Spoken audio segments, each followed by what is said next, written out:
Bonjour à tous, bienvenue pour cette vidéo récapitulative du cours d'électricité en classe de 5e. Le but de cette vidéo, c'est de vous aider à bosser pour le prochain devoir, qui comme d'habitude bien sûr sera extrêmement difficile. Enfin, comme vous êtes des élèves merveilleux, ça ne vous posera bien sûr aucun problème. Dans ce cours, on va parler de plusieurs choses, donc du courant électrique, de la tension, des chaînes énergétiques, de la schématisation et des différents montages, séries et dérivations. Alors l'intensité ou courant électrique, il faut savoir que ça s'exprime en ampères et que l'ampère ça se note A. On dit que le courant électrique circule dans un matériau conducteur.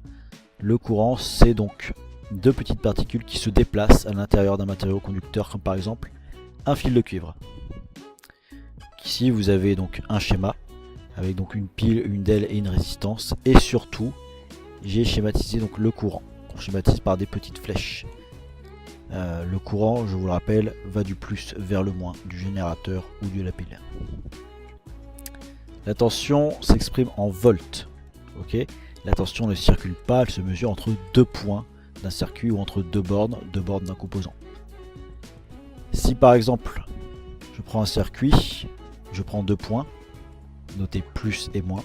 Si je mets rien entre ce plus et ce moins, si je mets pas de tension, il n'y a pas de courant. En revanche, si entre ce plus et moins, je mets donc un générateur ou ici une pile, donc une tension, je crée un courant électrique. La tension, c'est ce qui va créer le courant. Parlons maintenant des chaînes énergétiques et de l'énergie. Donc l'énergie, c'est une grandeur physique nécessaire pour effectuer n'importe quel type d'action ou de transformation. Elle s'exprime en joules. On dit que l'énergie ne se crée pas, elle ne disparaît pas, elle se transforme. Il existe plusieurs types d'énergie, comme l'énergie électrique, mécanique, thermique, c'est la chaleur, l'énergie encore lumineuse, chimique ou nucléaire. Une chaîne énergétique, c'est un schéma qui suggère les différentes étapes de fonctionnement du système d'un point de vue des énergies. On distingue trois types d'éléments dans les chaînes énergétiques. Le premier sont les réservoirs, ce sont en fait les réserves d'énergie. On schématise donc un réservoir par un rectangle et on écrit à l'intérieur de ce rectangle le nom du réservoir. Par exemple, le soleil est un réservoir d'énergie lumineuse et nucléaire. La batterie est un réservoir d'énergie chimique. Les transferts d'énergie, on les modélise par une flèche et on précise le type d'énergie transférée. Vous avez deux exemples ici, par exemple énergie thermique ou énergie électrique. Enfin, on a les convertisseurs. Donc ils convertissent un type d'énergie en un autre. On les schématise par un ovale avec à l'intérieur le nom du convertisseur. Par exemple, un moteur est un convertisseur. La chaîne énergétique d'un panneau photovoltaïque. Donc ça, c'est un petit exemple.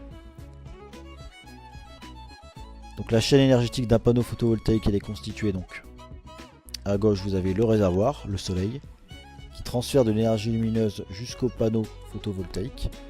Celui-ci transforme cette énergie lumineuse en énergie électrique et on stocke cette énergie électrique par exemple dans une batterie. Qu'est-ce qu'un dipôle? C'est un composant constitué de deux pattes ou deux bornes, par exemple une résistance.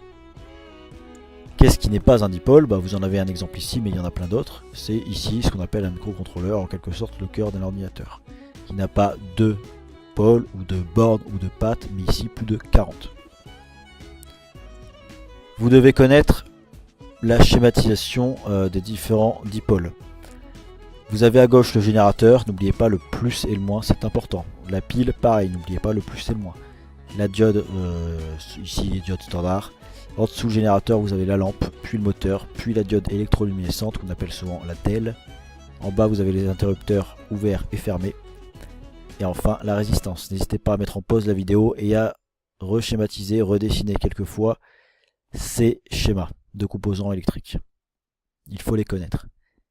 Le montage série possède une seule boucle. Vous avez ici deux exemples de montage série. On peut mettre une lampe, deux lampes, un moteur, 3 lampes, 40 lampes, peu importe tant qu'il n'y a qu'une seule boucle. Les avantages, il est simple et on minimise le nombre de fils utilisés. L'inconvénient, c'est que les composants dépendent l'un de l'autre. Si vous vous rappelez bien, dans le montage de droite, par exemple, si je dévisse une des lampes ou si une des lampes grille, l'autre s'éteint également. Maintenant, le montage dérivation. Il possède donc plusieurs boucles. Vous avez deux montages dérivation qui apparaissent ici, sous vos yeux ébahis. On notera, regardez le deuxième montage, on note les points A, B, C et D, des nœuds. Un nœud, c'est un point d'intersection entre plusieurs fils. C'est au niveau des nœuds du circuit que les différentes intensités du circuit se séparent ou concourent. Concourir, ça veut dire se rejoindre. On parle de branches, on dit que les branches est un morceau de circuit dans lequel circule le même courant électrique, ou encore que c'est une portion de circuit située entre deux nœuds. On parle de branche principale quand celle-ci contient le générateur. Apparaissent ici en rouge les branches principales. Et apparaissent ensuite d'une autre couleur ce qu'on appelle les branches dérivées, ou les branches secondaires. Ok, donc dernière chose, on va redessiner ici le circuit. Vous voyez apparaître l'intensité, une intensité que j'ai notée ici, I1, qui sort du plus de la pile. Au point A, donc au nœud A, cette intensité va se séparer en deux autres intensités, I2 et I3. L'intensité I2 va traverser la lampe L1. L'intensité I3 va traverser la lampe L2. Ces intensités vont concourir ou se rejoindre au point B pour de nouveau reformer l'intensité I1. J'espère que cette vidéo va vous aider dans vos révisions. Souriez, soyez heureux et bossez bien. Allez, salut!